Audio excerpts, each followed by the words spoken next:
Good evening, tributes, and welcome back to Tales of the Hunger Games. I hope that everyone is well and that you've had a bonny week wherever you are. Before we begin, I'd like to give my usual thanks to the fabulous Andrew McLean for all the artwork that is provided in this series since the Reclamation, and I'd also like to thank my Patreons for their continued financial pledge. It is much appreciated. I'd like to give a shout out to the Tales of the Hunger Games Discord that is associated with this series and features lots of discussion on the weekly goings-on. Also the general Hunger Games Discord, in which tales are created based on your choices. Also, Ken Siapko, sorry if I'm mispronouncing that, has created a table of every single tribute that has ever existed in Tales of the Hunger Games. So if you want to have a look at that, feel free to check it out. I have placed all three of these links in the description, and there are plenty more links down there that are associated with this series. I'm also going to be doing a Q&A based on your most recent questions at the end of this video, so remember to stick around to check that out. Now, without further ado, let's go. The 100th Games took place over the year 112. In accordance with the Treaty of the Reclamation, every 5 years, an alternate set of rules was incorporated into the Hunger Games in a special year of the Games known as a quinquennial Quell, with these games being used to remind the districts of the capital's continuous command over them.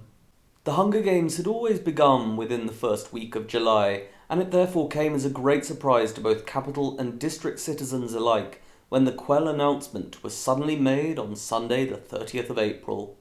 Viewers throughout Panem listened eagerly as President Salazar Gol announced that, in order to prove that the strongest members of each district attempted to rebel against the capital, each district will see its own youths fight together until only one male and one female remain.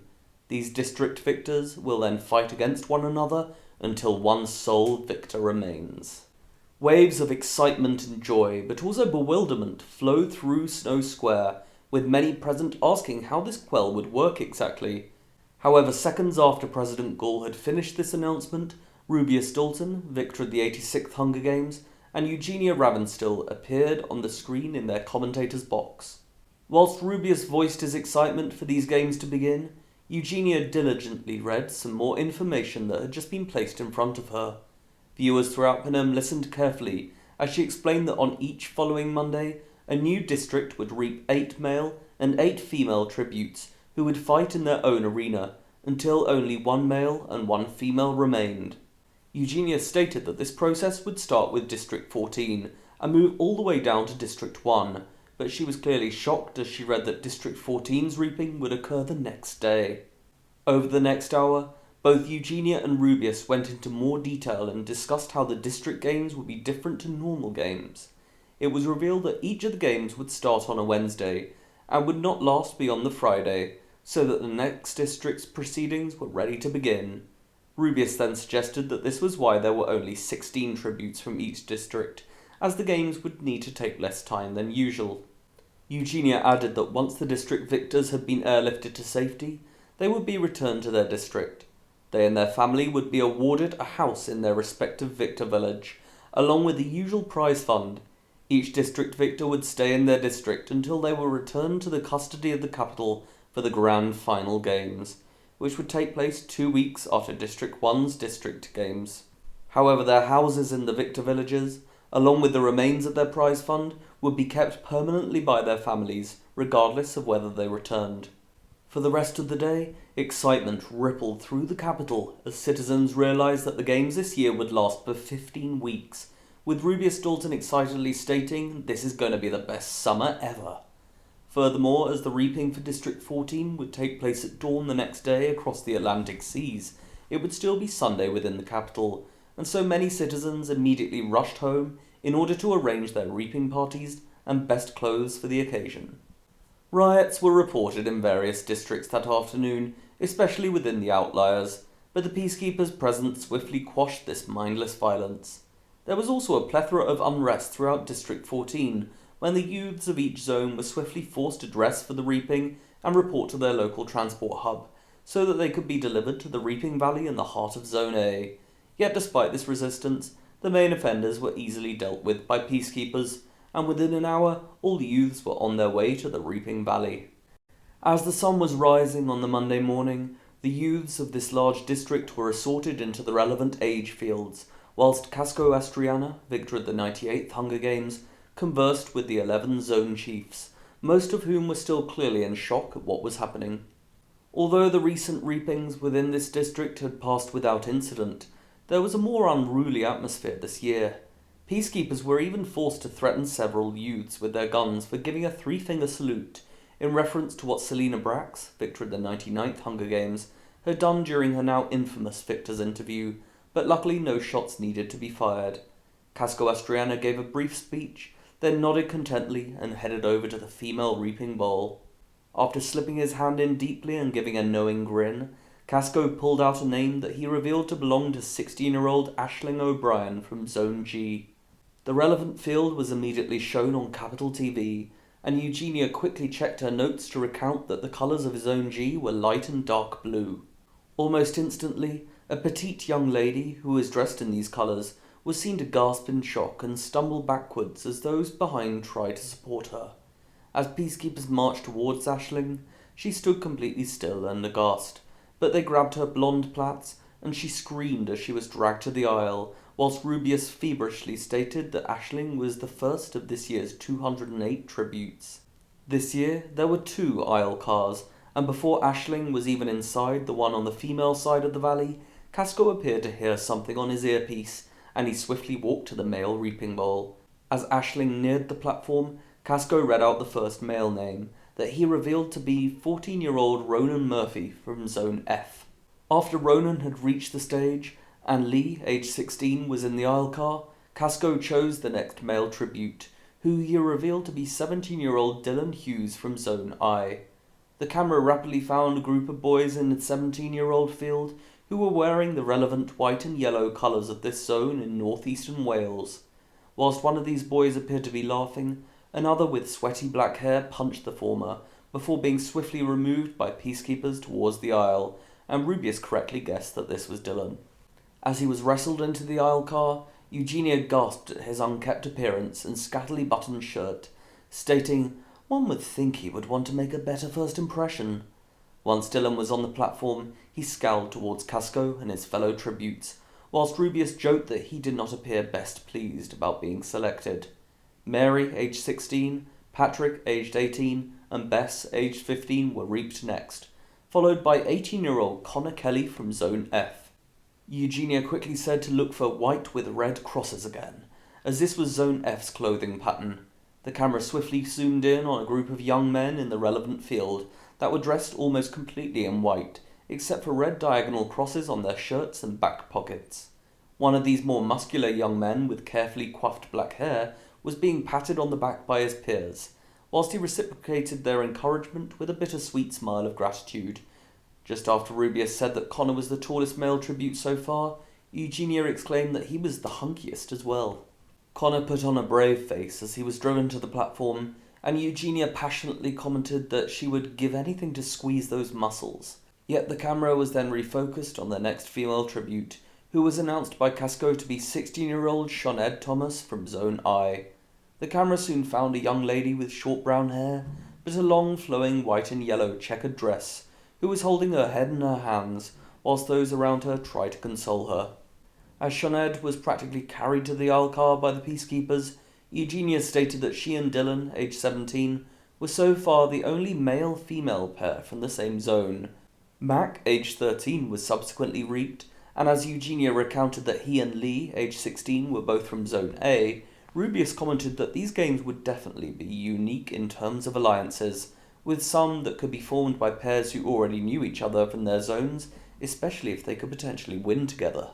This topic was discussed between the reapings of Polly, aged 12, Clyde, aged 16, Alice, aged 18, and Alistair, aged 14, especially when it was noticed that Polly and Alistair both came from Zone C, although Rubius casually stated that this pair were probably the weakest so far of their genders, before asking if they would even want to ally with each other, to which Eugenia grinned and replied that they would find out soon. The last female tribute to be reaped was 17-year-old Elspeth Govan from Zone D, which was often nicknamed the Northern Zone. The camera swiftly found a young lady in a dark blue dress, with a long green cross along and around its right sleeve. Elspeth bit her lip with apparent frustration, and as she walked towards the aisle, she untied the bows that were holding back her red hair, which proceeded to flow down the back of her neck. As Elspeth rode in the aisle car, her hair flowed in the wind, which seemed to distract viewers from the cold expression that she showed until she arrived at the platform.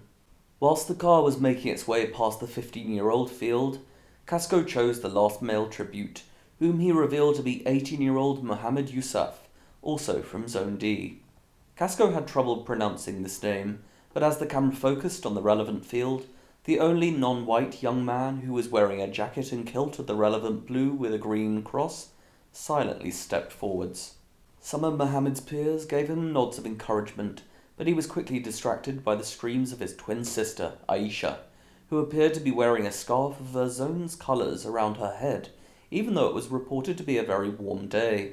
Although Aisha tried to run into the aisle, she was quickly held back by her peers from her zone, whilst Mohammed gave her a nod from the aisle before being driven by the car to the platform, as many of the unreaped youths breathed out in apparent relief that they were safe for now. As the 16 newly reaped tributes stood on the platform and cautiously eyed each other up and down the row, Eugenia stated that this was going to be a surreal yet familiar sight. Casco, who was stood in the very middle, then wished that the odds be in the population's favour, before dismissing the youths to head to their respective transportation hubs.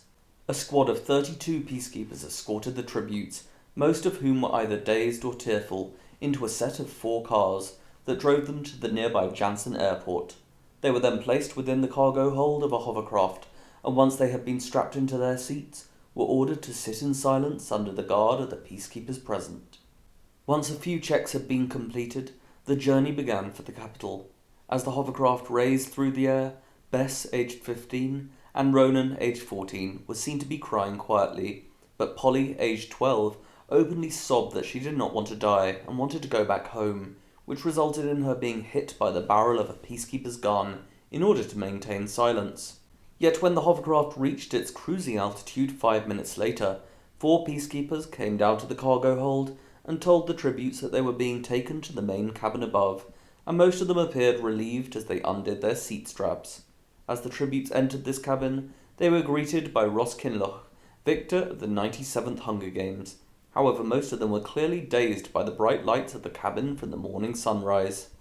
The Avoxes present reported that once all tributes had entered the cabin, Ross briefly spoke about what the next 48 hours would involve, and that the pre-game proceedings would be very different to those of previous years. Most tributes appeared to be nervously paying attention, but Shoned, aged 16, was spotted by one peacekeeper to be more distracted by the sunrise behind her and the way the rays of sunlight ran over her flowing dress. She even seemed to cry as District 14 disappeared over the horizon, but looked back to Ross when he stated that they should behave with due respect. He then explained that they all needed to stay within this cabin for the rest of the journey, where they were free to pursue their own wishes until they arrived in the capital. Many of the tributes appeared pleased to hear this, and they swiftly scattered through the cabin, with some resting on the sofas, others playing cards at the dining table, and a few practicing their physical skills within the gymnasium at the other end of the cabin. During this time, Ross headed to the bar by the door and poured himself a glass of whiskey as he inquisitively looked out at his 16 tributes. Connor, aged 18, immediately took off his shirt and lifted some of the weights, whilst Patrick, aged 18, practiced on the adjacent punching bag. Mary, aged 16, had been talking to Lee, aged 16, on the nearest sofa at the time, but she soon became distracted by Connor's bulging muscles. Lee turned around when she appeared to notice how distracted Mary was. Connor winked at Lee and asked if she wanted him to help her, perhaps in an effort to create an alliance, but she caught him a ball bag and went back to talking to Mary, who now seemed to be rather annoyed with her. Meanwhile, Aisling, aged 16, sat by a table in the corner opposite the bar, where she played a card game by herself.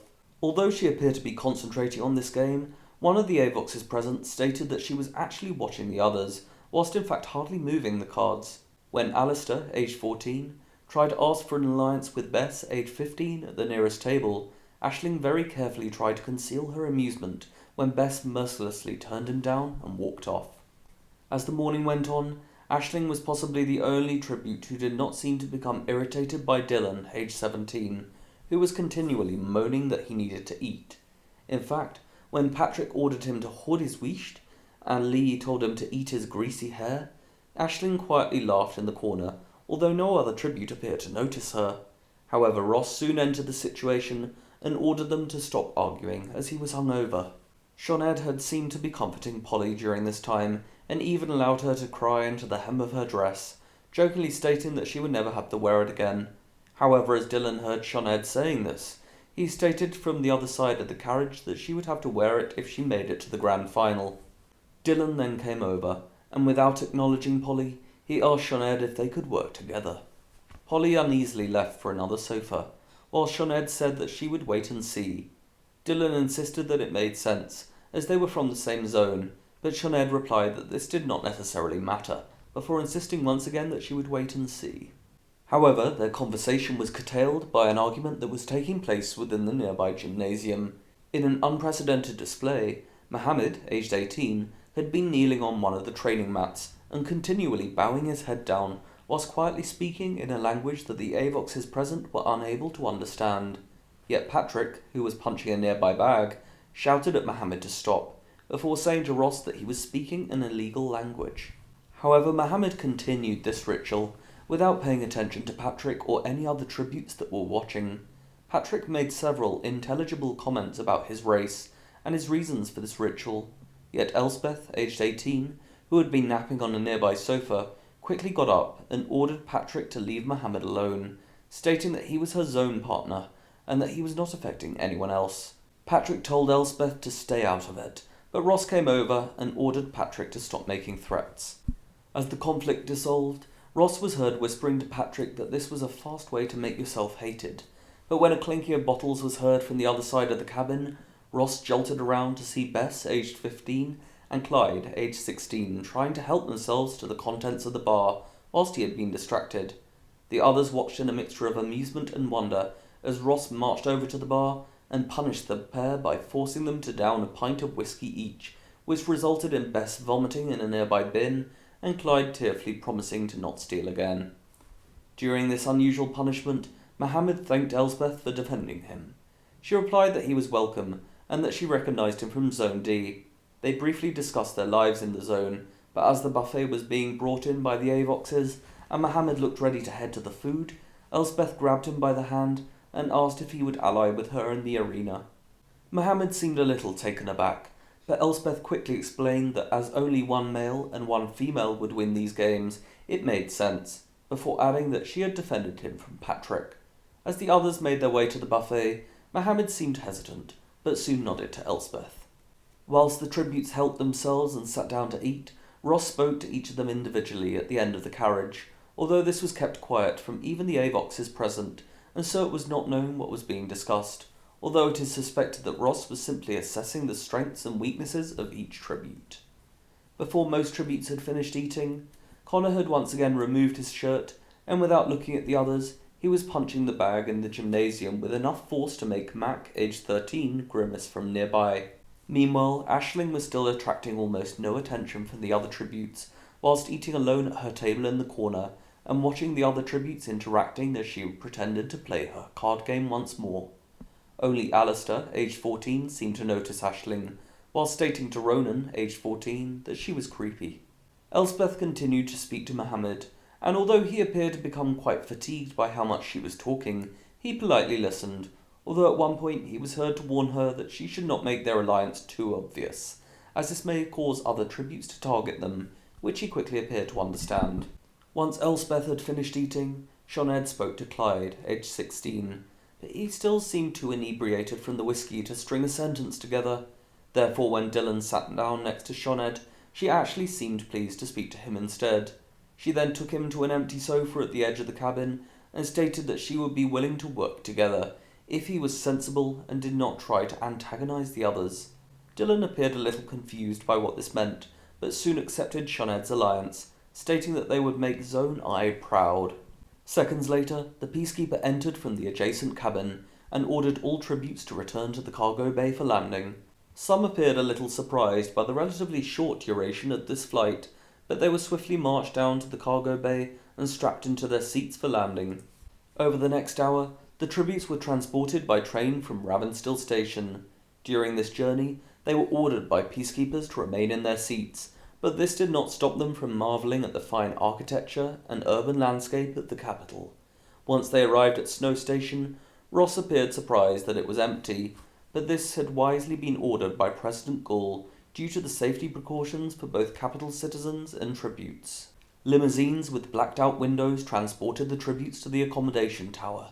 As they waited in the ground hallway, Ross instructed them to pair themselves with a tribute of the opposite gender who would be their apartment cohabitant. Shoned and Dylan instantly paired together, whilst Elspeth grabbed Mohammed, and a brief scurry occurred between the other tributes, which resulted in Mary choosing to partner with Connor, whilst a reluctant Ronan was placed with Aisling. As midday passed, the tributes were left to acclimatise themselves within their apartments. During this time, Shoned tried to stop Dylan eating every piece of food he could find, whilst Elspeth and Mohammed discussed the other tributes. As for Connor, he continued to exercise alone in his bedroom, whilst Aisling slept in hers. A team of 7 AVOXs had been specially trained for this year as the stylists for all tributes. Over the afternoon, they made their way up through the tower, taking key measurements of the tributes' bodies for their outfits, whilst giving them minor choices of what colours, silhouettes and embellishments they would add to their outfits. In the evening, the tributes were fed dinner, and Ross visited each apartment in order to speak about the next day's training. He appeared impressed that Shoned and Dylan had already agreed to an alliance, but worried when Dylan stated that there was no point learning how to use a weapon, at which point Ross was noted to shoot a knowing glance to Shoned, who shrugged back. Whilst visiting Elspeth and Mohammed, Ross had to stress to Elspeth several times that they could not over-rely on each other, in case one of them died before the other, but Elspeth assured him that they were strong individually, even though Mohammed was noticed to frown at her when she said this. When Ross visited Connor and Mary's apartment, he had a brief conversation with Mary, in which he encouraged her to at least attempt to use a bow and arrow.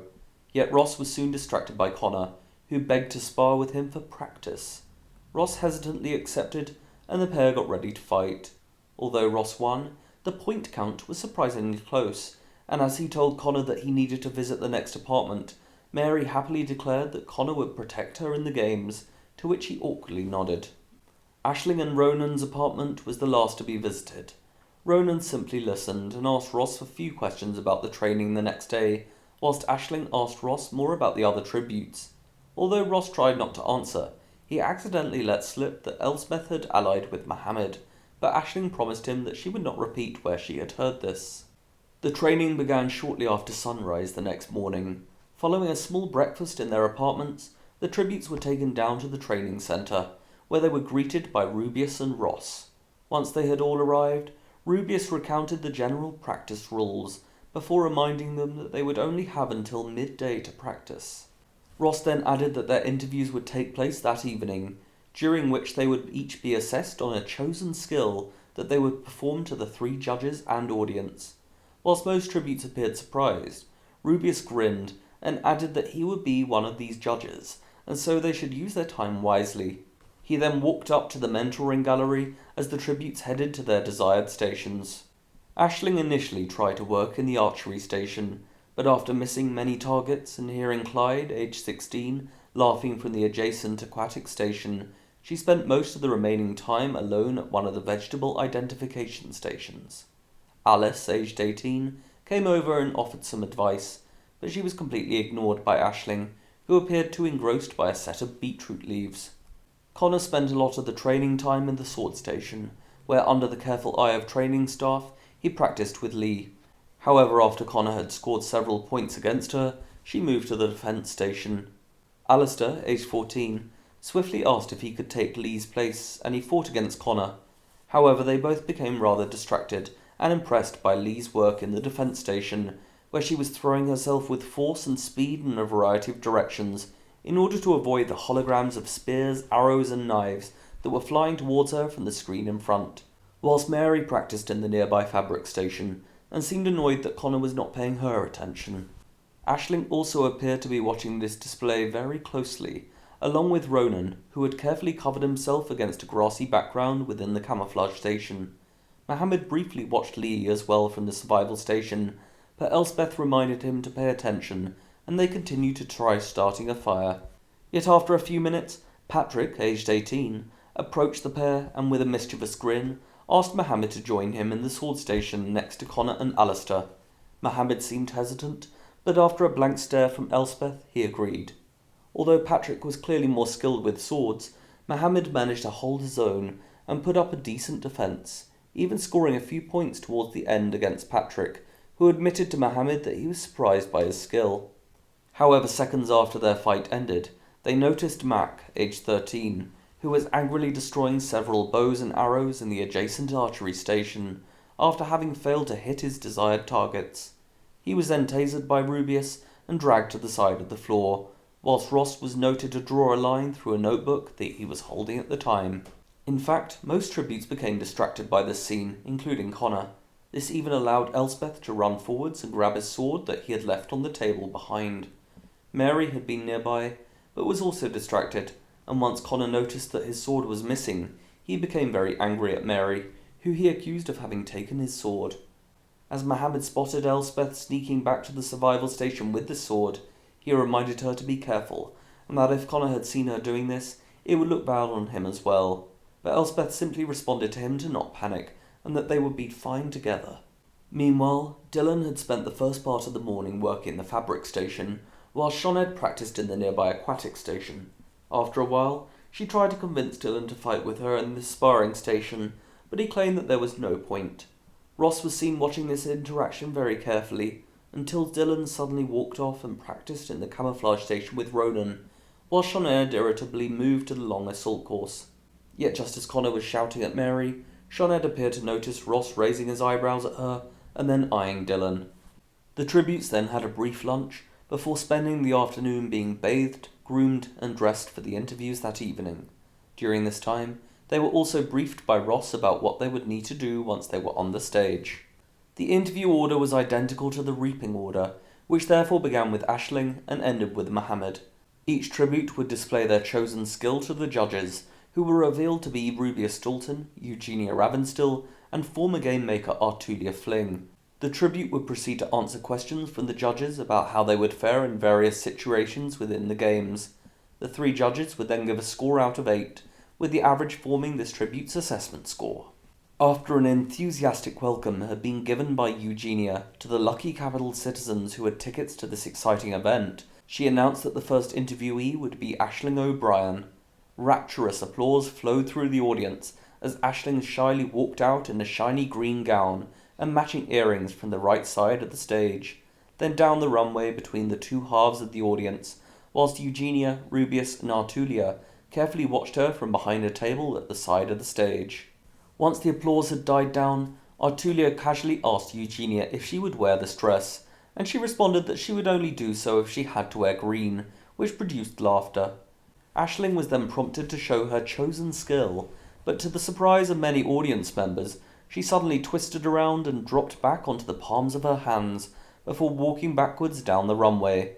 This made most audience members laugh uncontrollably, whilst Rubeus looked almost horrified, but Aisling explained that she was flexible, and Eugenia joked that she could do this as well.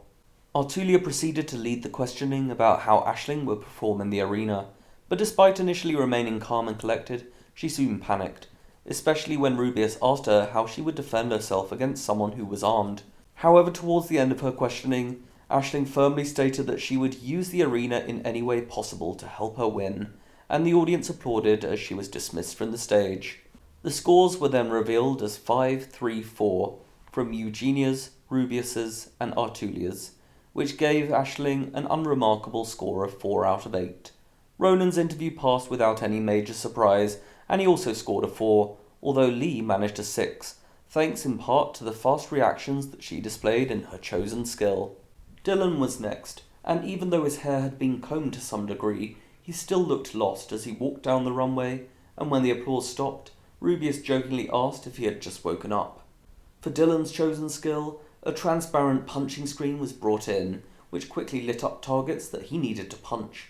He was slightly slow at first and missed several targets, which made Rubeus laugh, but as the minute went on, his reactions improved, and he managed to hit the screen with an audible amount of force, which received a respectful nod from Artulia. She then asked Dylan about the games, but she delved into detail about how he would last without food or sleep. However, Dylan simply replied that if he was killed while sleeping, he would not feel the pain as much, which made the audience laugh in a mixture of ridicule and confusion. As Rubius shook his head in wonder, the scores were given as 4-2-3, which gave Dylan an overall score of just 3. Following Bess's interview, in which many state she was extremely fortunate to have managed a score of 4, it was Connor's turn. He was strongly applauded as he smouldered and marched down the runway in a white suit with red diagonal lines, but when he was at the end of the runway, he whipped off his jacket and threw it towards a gaggle of screaming female fans in the audience. As the applause raged on, Connor proceeded to lift his arms and flex his muscles beneath his shirt, which made Eugenia jokingly fan herself with her scoreboard. After receiving praise for his confidence and good looks, mainly from Eugenia, Artulia said that she looked forward to seeing if Connor could match his looks with his skills, as an Avox walked out onto the stage in fencing pads. Connor quickly put some provided pads over his body, then headed to the end of the runway, as a sword was handed up to him from a stagehand. The audience subsequently became wild with shouts of excitement, as Connor fought the Avox, winning 14-3 over the next 2 minutes. Following this display, Connor easily explained to Eugenia that he would find and hunt other tributes, but when Artulia prompted 5 vegetables to be shown on one of the screens, and she asked which 2 were safe to eat, he finally became tongue-tied, before giving 2 wrong answers. Yet Rubius stated that if he played the game right, this would not matter, and the audience applauded. After being dismissed, Connor was given scores of 6-7-6, resulting in an overall score of 6, which was in fact the highest score of the evening with that of Lee. The next tribute to be interviewed was Shoned, who immediately made an impression with her newly styled pixie cut and warm smile. It appeared that her hair had in fact been strategically styled, as most of the audience's eyes were led to Shoned's white and yellow checkered dress that was similar to, but even longer than her reaping dress, that she twirled around her body as she reached the end of the runway. When she was on the stage once more, Eugenia volunteered the information that she would pay good money for this dress, with many of the audience applauding in agreement. Rubius then asked to see Shoned's chosen skill, and an electronic table was brought in, which was projected onto the screen on the right. Over the next minute, she identified all 41 poisonous vegetables of the 60 that were shown, with 9 seconds to spare. Rubius asked how this could help Shoned win the games, but she fired back that while she may not be able to stab someone, she could poison them with a death cap instead, which mustered interested sounds and applause, whilst Rubius simply frowned. After a few deft and concise answers to questions that mainly concerned Shoned's potential use of weaponry and her ability to go without food, the scores were revealed as 5-3-6, which gave Shoned a respectable overall score of 5. A minute after Alistair exited the stage with a score of 4, Elspeth became the last female tribute to be interviewed. She walked out in a blue dress with a green cross that was almost identical to what she had worn during the reaping. She was also clearly dazed by the lights and failed to even look at any of the cheering audience members as she walked the runway. When she reached the stage and the applause ended, Rubius stated that if Elspeth could not walk down a runway, she would be doomed in the arena, which produced a laugh in the audience, whilst Eugenia jokingly hit him. For her chosen skill, Elspeth tried to start a fire from some stones, like she had practiced during the training earlier that day, but she immediately seemed flustered when it did not work, and after a while, Rubius simply ordered her to stop, whilst many audience members cringed from apparent second-hand embarrassment. However, when Artulia questioned Elspeth, she saved face by speaking eloquently and calmly about how she would plan to avoid various hazards and how she had trained herself to go without water for a long period of time. Although the audience still appeared unsure of Elspeth's prospects, she was given scores of 3-3-5, which gave her an overall score of 4. The final tribute to be interviewed was Mohammed, who came out in a suit of an almost identical pattern to Elspeth's dress. However, as he slowly walked down the runway, he appeared to connect much more with the audience and offered his hand to some, before eventually returning to the stage. Eugenia said that Mohammed already seemed popular, and he graciously nodded at this compliment. Without any further delay, the Avox who had fought against Connor was brought back to the stage, and this time it was Mohammed who fought him. Although he did not fight quite as well as Connor, Mohammed still scored a respectable 10-4 during the 2 minutes that followed, which made Rubius nod in a relatively impressed manner and state that he looked forward to seeing him have a sword fight with Conor in the arena, although Mohammed appeared to shudder at this comment. Artulia then asked a few questions about how Mohammed aimed to win these games, to which he replied that he would take each decision as it comes. Rubius also asked what his biggest worry was in the arena, to which Mohammed responded that he did not want any conflict. This produced raucous laughter from the audience, and Rubius jokingly asked Mohammed if he had ever seen the Hunger Games before, to which he simply smiled. Mohammed was then given scores of 5-5-5 with an overall score of 5. The next day was Wednesday, the day of the games. As the sun rose, Snow Square was already filling up with fervent spectators, and the tributes were subsequently groomed for the games. However, it was only at 11 o'clock that they were taken to the roof of the accommodation tower in pairs, from which they were flown to the arena by a hovercraft with blacked-out windows. They were then placed into individual holding rooms that formed an oval pattern, which Ross stated to the nearby guards to be an unusual shape, although they did not reply. Over the next 20 minutes, the tributes dressed in the provided white shirts, black trousers and boots, before preparing themselves physically and psychologically, whilst Ross visited them. It is unknown what was discussed, but it is presumed that he simply wished them good fortune in the arena. As Ross left the final room, he appeared to be in a shocked daze, and with a tear flowing from his right eye, he looked to the nearest guard, whilst muttering, "There are 16 of them." Just 1 minute before midday, Ross looked up to the nearest screen, which switched to show the ground above the holding rooms, and seconds later, the podiums rose into the cornucopia courtyard.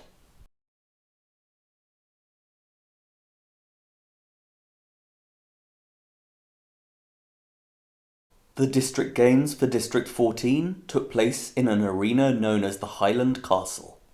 The arena was selected to be an exact replica of an ancient castle in the outskirts of Zone D, along with its surrounding grounds. This arena was much smaller than most others, and was in fact square in shape, with lengths of only 1 kilometre on each side. The podiums rose into the courtyard of a large castle that stood in the middle of the arena's southern edge. As one moved beyond this castle, one would encounter small herds of cows that were described as irritable yet manageable, and further beyond these herds lay luscious green fields that were separated by a mixture of streams and hedges. The northern perimeter of the arena was formed by a long row of trees, with the game makers even agreeing to place a hologram of a settlement in the northwestern corner, in order to see if this would fool any tributes into approaching and hence walking into the perimeter. Within the most northern 100 meters of the arena were many unkempt bushes and overgrown trees, with vegetable patches scattered throughout this undergrowth. Some of these patches grew vegetables that were safely edible, whilst others grew vegetables that were inedible or even toxic. As for the arena's castle, it had been intricately designed to resemble the aforementioned castle in Zone D. Whilst the southern side of the courtyard was formed by the shimmering perimeter, the western, north and eastern sides were formed by the castle walls. In the middle of the western and eastern walls were large wooden doors that led from the courtyard, whilst the northern wall featured 3 small doors at its centre. On the outer face of the castle, each of the 3 sides contained a large central wooden door that led out into the fields beyond. A grand wooden staircase also featured on every side of the castle, which led to the 2 upper floors that reached all around the castle. Whilst the rooms on the lower and middle floors were mainly offices, libraries, or in fact completely empty, the upper floor featured many bedrooms, as well as a room known as a chapel.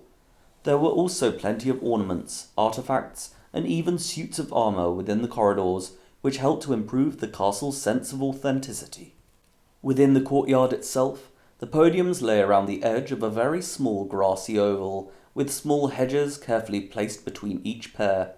Unusually for a cornucopia, there were 2 main piles of supplies, with one at the northern end and the other at the southern end of this oval. However, the only supplies present at the edge of each pile were a few loaves of bread, hunks of cheese, and bottles of water, whilst 2 swords were carefully positioned in the centre of each pile. As the tributes ascended into the arena, most of them were clearly fazed by their surroundings, with Rubius nonchalantly suggesting that there were many reasons why they could be feeling this way, such as the unusual proximity of the podiums, the low quantity of supplies available, or their inability to see the rest of the arena. Eugenia jokingly replied that the tributes may simply be scared about the upcoming games, and as Rubeus laughed off this response, the countdown began from 30 seconds. Connor was stood next to Alice at the very north of the oval's eastern side, and he was very clearly eyeing one of the swords that lay just meters ahead of him. Mohammed was stood on the northwestern side of the oval, on the other side of Alice. He appeared to be aiming for the attention of Elspeth, who was stood across from him, but just like Mac, who was stood on her right, she was spending most of the countdown looking behind her. Meanwhile, Aisling was stood halfway along the western side of the oval. She was slightly closer to the southern pile that lay to her right, although she appeared uninterested in even seeing what supplies were available.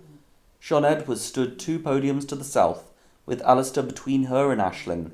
Rubeus commented that Sioned looked very tempted by what lay in front of her.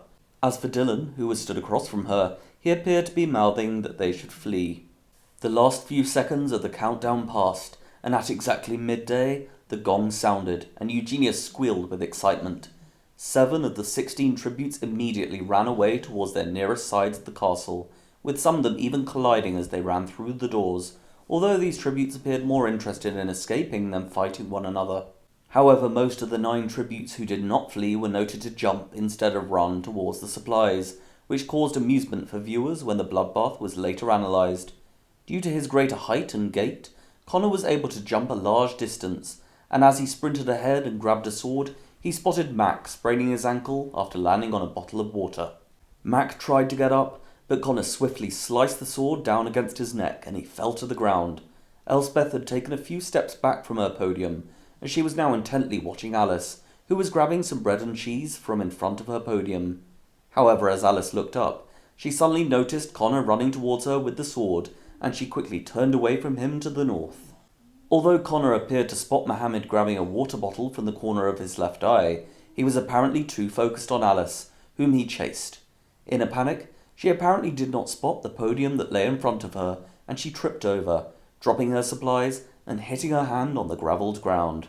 Connor sprinted to Alice and sliced the sword against her side, which caused her to scream. Elspeth, who was still stood on the eastern side of the courtyard, glanced to the south, and watched Sioned trying to scurry back along the ground from Patrick, but Elspeth quickly looked back to the fight in front of her, to see the supplies that Alice had just dropped. Yet just as Elspeth appeared to realise that retrieving them would almost certainly be dangerous, she gasped when Mohammed grabbed the remaining sword and ran up behind Connor. Upon a replay, Eugenia joked that Mohammed had seemed unsure of what he was doing when he grabbed the sword, but Connor only noticed him as he was beginning to turn around. He immediately reacted, but Mohammed had already run too close, and he swiftly stabbed the sword into Connor's chest. Although Alice was clearly feeling pain from her wounds and then disgust when Connor fell upon her, she appeared relieved and tried to grab her supplies as she got up, whilst Mohammed glanced back to see Patrick slashing Alistair over his back by the perimeter at the southern end of the courtyard. However, Elspeth proceeded to swoop in towards the dropped supplies, and Mohammed was distracted by Alice's shouts as she tried to wrestle her supplies back from Elspeth. Elspeth punched Alice's face, then growled at Mohammed to help. He ran north towards the girls, and as Alice screamed, he stabbed her in the heart, which saw her fall back to the ground. Elspeth and Mohammed then looked to the south to see Patrick chasing Bess through the western door, which suddenly left them as the only surviving tributes in the courtyard. During this time, Aisling had immediately run towards the western door when the gong sounded. As she entered the building and looked around in a panic, she heard Clyde running in from behind, which prompted her to run up the grand staircase that lay ahead. When she reached the top, she looked around to see Clyde running north down the ground floor corridor, but upon hearing a scream that was shown to viewers to belong to Alice, Aisling continued running up the staircase to the middle floor. Patrick had leaped towards the swords in the centre of the southern pile. He appeared to notice that Bess, who was placed next to him, had also been trying to jump inwards, and so as they moved from their podiums, he punched his left hand towards her face, which saw her fall to the ground. Patrick then grabbed one of the swords and quickly waved it around him, narrowly avoiding slicing Sioned's neck as she grabbed a water bottle, which prompted most of the nearest tributes to run. Sioned threw herself back to the west, and as Patrick advanced towards her with the sword, Dylan, who was now stood within the eastern door, shouted at her to get up and run. Yet just as Sioned got to her feet, and Patrick was clearly about to charge west towards her, He heard the clinking of the other sword from the southern pile that Alistair had just picked up. He sprinted towards Patrick, who jolted around, and the pair engaged in a sword fight that Rubius later described as less one-sided than expected. However, Shoned used this distraction to her advantage, and she proceeded to run east towards the door where Dylan was waiting. As the pair's eyes darted around and they noticed Bess running down from the staircase ahead of them, Alistair attempted to run south from Patrick, but he suddenly stopped after appearing to notice the perimeter that lay ahead.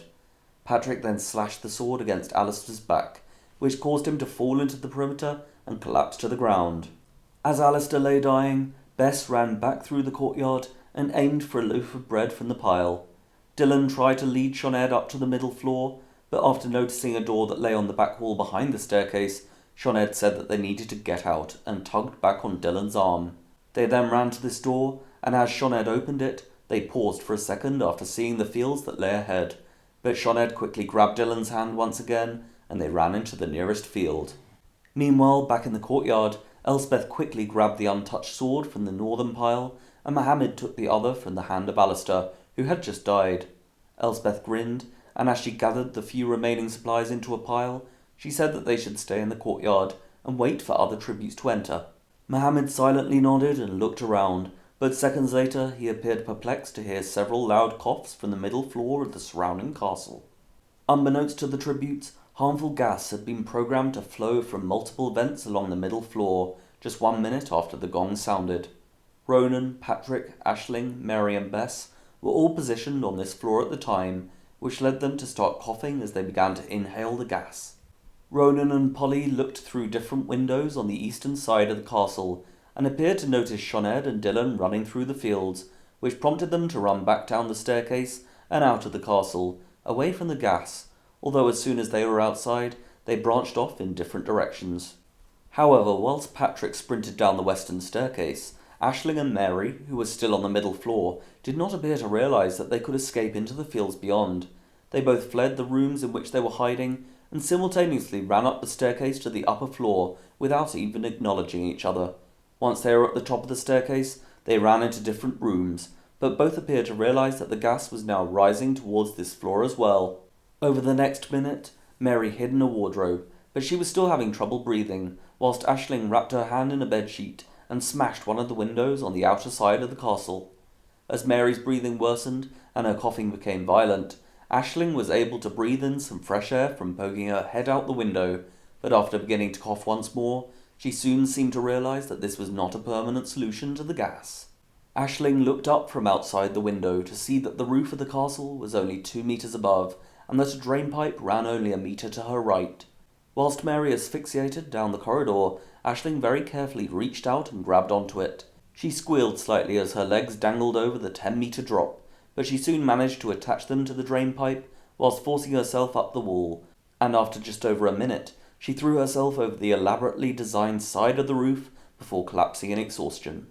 Over the next few minutes, most tributes proceeded to flee through the surrounding fields. Within the courtyard, Elspeth gathered the remaining supplies, whilst Mohammed closed the eyes of each of the fallen tributes and once again said something in an intelligible language. Some capital citizens were allegedly outraged by his use of this language, but it was widely accepted by others that being in the games was a suitable punishment in itself.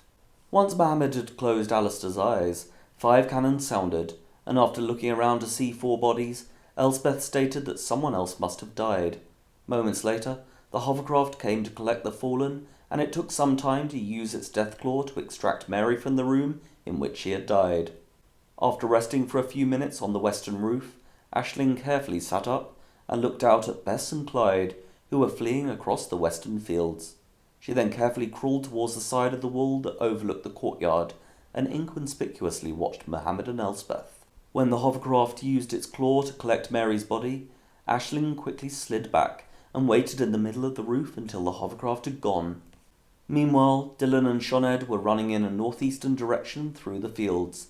They soon came across a herd of cows, and although Shoned seemed a little wary, Dylan said that they should simply continue ahead, with Eugenia joking that this was the most sensible thing that he had said so far. They proceeded northeast past the cows, who appeared wary of the pair, but they did not attack. After a while, Aisling brought Dylan's attention to Polly, who was clearly in a panic as she tried to navigate her way through these cows that were now roughly 200 meters behind them. Sinead said that whilst Polly was not much of a threat, they should continue to travel from the castle, as the bigger threats may still be there. Dylan agreed, and as he and Sinead headed north, they heard 5 cannons, followed by the hovercraft. They increased their speed, and Sinead spotted Ronan, who was also walking north, but more towards the centre of the arena. Although he was also shown to spot Sinead and Dylan, neither group appeared interested in attacking the other. After almost 10 minutes, Sinead and Dylan reached the dense undergrowth in the north of the arena. They carefully explored and soon found a patch of soil that contained the tall vines for climbing peas, and so Sinead suggested that they could rest in this patch and hide within the vines, which they did for almost 4 hours, whilst discussing what they should do after dusk. Over these 4 hours, Aisling remained on the roof, where she spent most of the time looking out to the fields beyond, whilst occasionally glancing at Mohammed and Elspeth in the courtyard below. They soon agreed to not enter the castle, due to the earlier gas leak, and so they rested in the courtyard. Yet almost halfway through this time, Mohammed told Elspeth that he needed to pray, and he knelt down whilst bowing to the ground below. Eugenia pondered if this could be a code or something similar, but Rubius disagreed, believing it to be a ritual in parts of Europe. Whilst Elspeth did not react to Mohammed's prayers, Aisling appeared very interested, although she continued to keep herself hidden and undetected. When Mohammed had finished, he offered to help Elspeth use a sword, and they spent the next hour practicing without hurting each other. Aisling watched this display, and Eugenia commended her for finding this vantage point, to which Rubius agreed, and stated that some of the bricks and tiles from the roof could even be used as weapons. Soon after they had finished focusing on the courtyard, Eugenia and Rubius switched to Dylan and Sinead, who was still hiding in the climbing pea patch. Throughout this time, Sinead warned Dylan that they should only eat if they became extremely hungry, as they could not fully trust any food that they found. However, Dylan began to complain to Sinead that he was starving, and that as he did not like the peas that were in the vines above, he wanted to explore. Sinead desperately tried to talk Dylan out of this idea, but he did not appear to listen, and soon got to his feet, before walking through the nearby bushes. Sinead was clearly annoyed, but she followed Dylan and appeared interested to see what other vegetables were in the nearest patches, although she quickly noticed several forms of vegetables that she correctly informed Dylan to be poisonous. After a few minutes of travelling northeast, Dylan was elated to find a patch of asparagus that also featured red berries growing around them. He gleefully claimed that asparagus was his favourite, and picked some from the soil. Sinead did not pay much attention and continued to look around, but when she turned back to see that Dylan was in fact eating the berries as well, she shouted that they were poisonous, which made him mouth at her to be quiet, before gesturing to the arena around them. Sinead subsequently stomped back to the climbing pea patch, where they had rested earlier. Dylan soon caught up with her, and said that he felt fine, and for a few minutes it appeared that he had not been affected by the berries. However, just seconds after they arrived at their original patch, Dylan said that he felt ill, before suddenly vomiting all over the surrounding ground for almost a minute. Dylan begged Sinead for the bottle of water whenever he was able to speak, but she was clearly repulsed and looked away. Eventually, when Dylan stopped vomiting, Sinead asked if he was going to listen to her now, and he responded that he would, before asking for the water again. Sinead squirted some water into Dylan's mouth, whilst Eugenia noted how fortunate he had been, due to several of this year's test subjects allegedly dying after consuming these berries, to which Rubius replied that some of these subjects had also experienced diarrhea, and that both symptoms were equally embarrassing. A few minutes later, Dylan appeared to have recovered, and in a surprise turn of events, Horn of Plenty suddenly played. All tributes looked up to the sky in bewilderment, but appeared to understand what was happening, as the portraits of Mary, aged 16, Connor, aged 18, Mac, aged 13, Alistair, aged 14, and Alice, aged 18, were all shown, which left 11 tributes remaining. Over the next few hours, Aisling continued to listen and watch Mohammed and Elspeth as they occasionally practiced using the swords, whilst discussing the other tributes' locations and whether it was safe to enter the castle after the earlier gas leak, although they eventually decided not to take this risk.